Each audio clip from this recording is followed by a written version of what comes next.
the overall theme is that people have to die in order for others to value their lives more. For the Comanche tribe, their quote was, "I was born upon the prairie where the wind blew free and there was nothing to break the light of the sun. I was born where there were no enclosures and where everything drew a free breath. I want to die there and not within walls." By the 10 Bears and he's the imperative Comanche. What we got out of this was that the Native Americans, they hated borders, especially the imperative tribe. They said that everyone is allowed to live or dwell where they wish. So basically it's live free, die free, value the land, and try not to feel in prison. The quote for the Constitution of the 5 Nations was that when an infant dies before its 4th day of life, mourning shall continue only 5 days. Then shall you gather the little boys and girls at the house of the mourning, and at the funeral feast a speaker shall address the children and bid them to be happy once more, even though by a death gloom has been cast over them. Then shall the black clouds roll away, and the sky shall show blue once more. Then shall the children be again in sunshine. Constitution of the 5 Nations. What we got out of this was that the Iroquois tribe understands that death should be mourned at, and that it's a special event. People can mourn for the one or ones they have lost, but people also have to keep going with their life. So don't just stay mourning for like one person or a couple people, especially if they've only been in your life for a little while. Just move on. You'll find something else to make you happy too, or someone else to make you happy.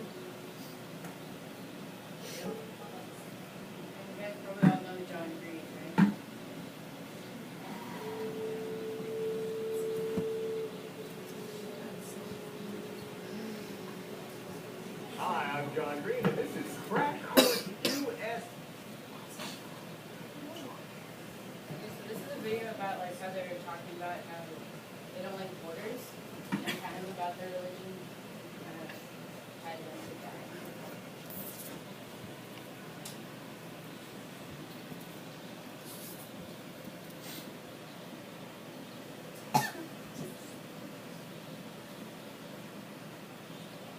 Lifetime.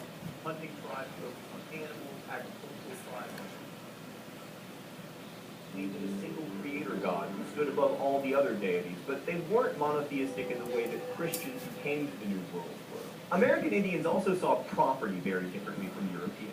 To First Peoples, land was a common resource that village leaders could assign families to use, but not to own, and most land was seen as common to everyone.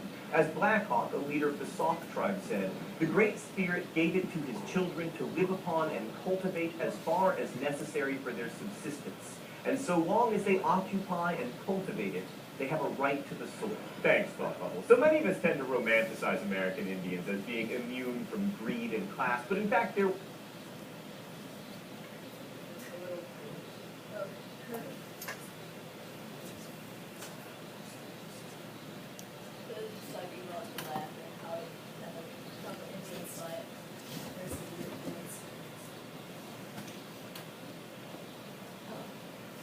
This quote is from the Mohawk tribe. "If my words are to fight, they are too few.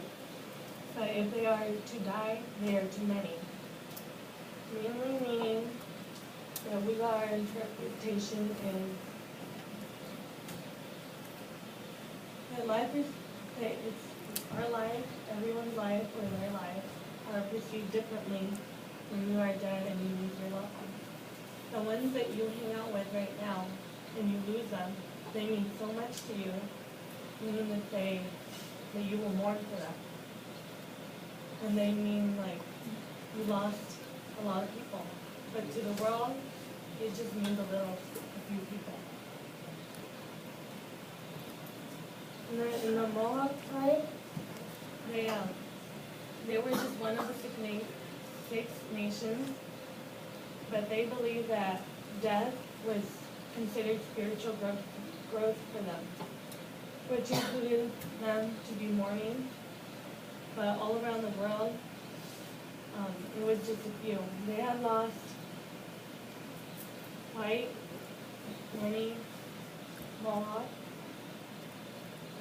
when they went to fight along the borders to protect themselves.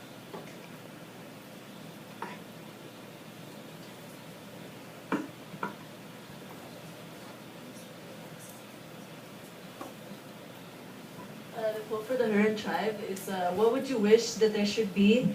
No dry trees in the woods and no dead branch on a tree that is growing old.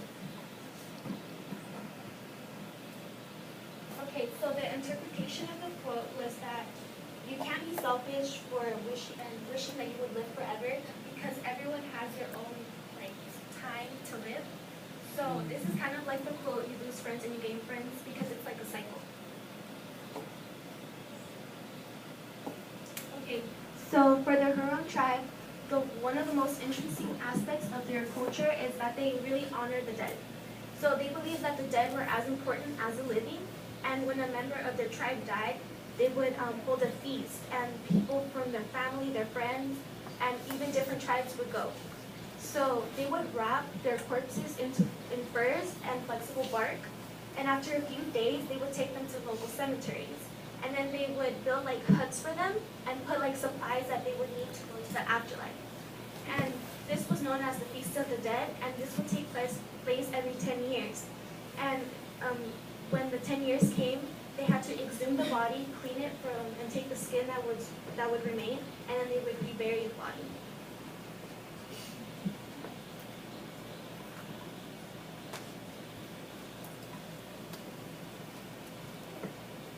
Okay, for the Omaha tribe is that do not grieve, misfortunes will happen to the wisest and best of men.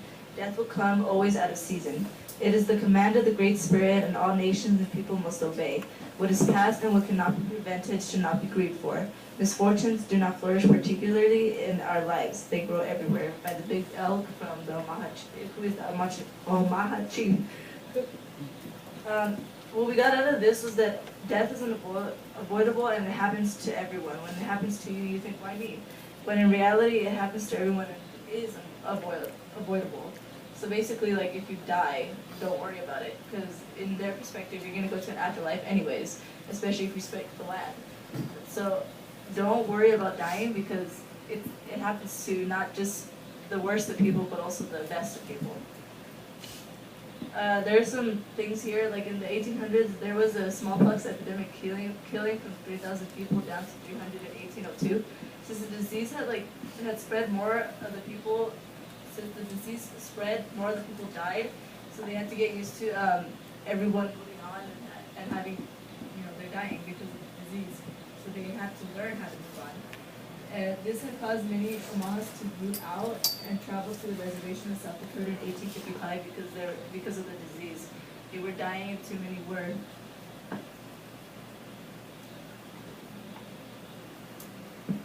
Here's the quote from the Como Pueblo, which is, old age was simply a delightful time when the old people sat on the sunny doorsteps playing in the sun with the children until they fell asleep. At last, they fell to wake up. James Patella. So what's interesting is that every single tribe has a different idea of the afterlife and how people die. For the Acoma tribe, they believe that in the beginning the earth was too crowded because there were too many people coming in. So everyone got together and they all decided that people would die for a short amount of time, but then they would come back because other people who are living would miss them too much. But the chief didn't really agree with this. So they built a hut, and the medicine man came, and when the first person died, they made a song and they tried to revive the spirit. After about 10 days, a whirlwind came, and that the Mohawk tribe, they believe that whirlwinds are the souls of the people who have died.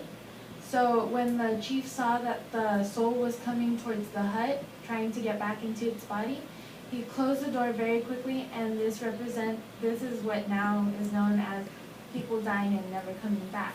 So in the legend, they say that the chief is still running away from his tribe because he's afraid that everyone is really mad at him because they won't see their loved ones ever again.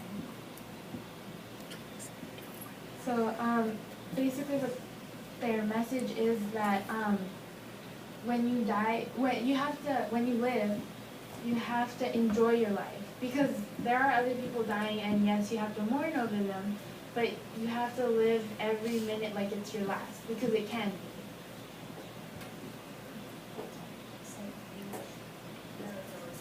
Okay, perfect. You're at 10-12.